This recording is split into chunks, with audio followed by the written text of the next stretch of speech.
Sa iba pang mga balita, itinanggi po ng Hukbong Sandatahan ng Pilipinas ang mga paratang ng Commission on Human Rights o CHR na may nilabag silang karapatang pantao kaugnay ng usap ng mga lumad. Ang ulat mula sa aming kasamang si Waywaya Macalma, live via phone patch.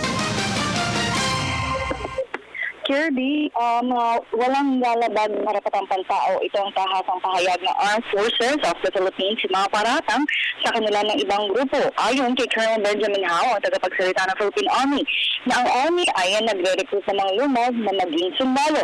Ito ang isang pagkakataon na ibinibigay ng gobyerno sa mga katutupong lumad.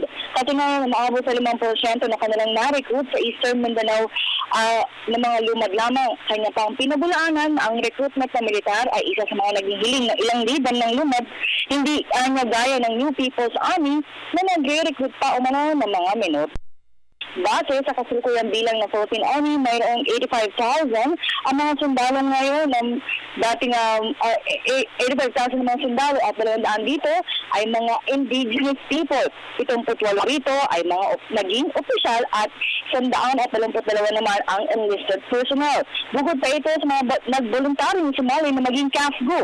Pinabulangan pa umano ni Colonel Restituto Padilla, ang tagapagsalita ng AFP, ng PNP at AFP, ang isa lamang sa mga nagiging balakid ng grupong New People's Army sa bansa para sa kanilang mga nais gawin laban sa gobyerno. Dahil anya, ang mga pulis at militar ay isang voluntaryong organisasyon na nais lamang nila magsilbi sa bayan at kanila lamang ginagawa ang kanilang trabaho. Ato din nila ay mag-organisa ng militiamen sa ilang piling lugar sa bansa na hiling din ng isang komunidad. Para sa telebisyon ng bayan, ko si Waywaya Macalma.